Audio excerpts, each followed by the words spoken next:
What if I told you that the legendary city of Atlantis might not be deep beneath the ocean, but hidden beneath the sands of the Sahara Desert? It sounds unbelievable, but recent discoveries in ancient records are painting a picture that's too compelling to ignore. For centuries, Atlantis has captivated our imagination. Described by the Greek philosopher Plato over 2,000 years ago, it was said to be a vast, powerful civilization, advanced, rich, and proud, until it vanished in a cataclysm of earth and water. Most dismissed it as myth. Others believed it was a real place, lost beneath the waves. But now attention is turning away from the oceans and toward an unexpected location, the heart of North Africa. At the center of this theory lies a strange and massive land formation known as the Eye of the Sahara, or the Richat structure. Seen from space, it resembles a giant bullseye carved into the earth, nearly 50 kilometers wide. A perfect series of circular ridges, almost as if shaped by human hands, or by something more ancient. Could this mysterious formation actually be the remains of the lost city of Atlantis? Plato described Atlantis as a city made of concentric circles of land and water, 3 rings of water, 2 rings of land, perfectly arranged. He even gave measurements, the entire city spanning roughly 127 stadia in diameter, which translates to around 23 kilometers. Now here's where it gets fascinating. The Eye of the Sahara is almost exactly that size. Coincidence? Maybe, but it doesn't end there.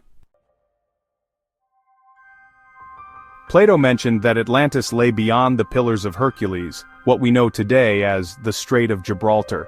Most took this to mean the Atlantic Ocean. But what if Plato meant further inland, into Africa, beyond the known world of the Greeks? Geologists have confirmed that the Richat structure was once lush, green, and filled with rivers, nothing like the barren desert we see today. Thousands of years ago, during what is known as the African humid period, this part of the Sahara was a fertile savanna teeming with life, lakes, and civilizations. Satellite images even reveal the traces of ancient river systems, some leading directly to the structure itself. So what happened?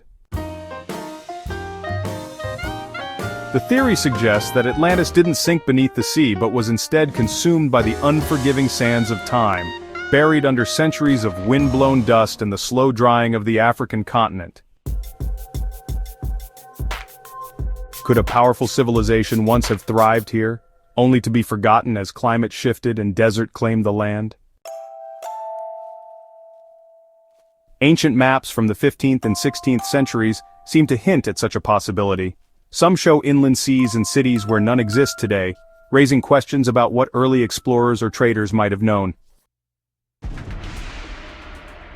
Even Herodotus, the ancient Greek historian, drew maps showing a mysterious inland city in the exact area of modern-day Mauritania, where the Eye of the Sahara is located. Local legends add more intrigue. The Berber tribes of North Africa speak of ancient peoples now lost who once ruled the desert. Oral histories talk about great floods, powerful kings, and vanished cities. Could these stories be echoes of a truth long forgotten? Still, skeptics argue that the Richat structure is just a natural geological formation, shaped by erosion over millions of years. And indeed, science supports this explanation. There's no conclusive evidence of ancient construction or ruins at the site, at least not yet. But the Sahara hides its secrets well. Very little excavation has been done at the Eye of the Sahara. The sheer remoteness, the harsh environment, and political instability in the region have made research incredibly difficult. What lies buried beneath those concentric rings may never be fully known, or may one day rewrite history. And let's not forget Plato's warning. He described Atlantis as a civilization that grew too proud, too powerful, and was ultimately destroyed by divine punishment. Whether Atlantis was real or not, his story serves as a timeless lesson. A reminder of how even the greatest empires can fall, of how nature and time can erase even the grandest cities, and of how sometimes truth and legend blur into one. So now we're left with questions. Did Atlantis really exist? Is the Eye of the Sahara its forgotten resting place? And if it is, what else lies beneath the sands, waiting to be discovered? Only time will tell. Until then, the mystery of the lost Atlantis of the Sahara remains one of history's most captivating puzzles.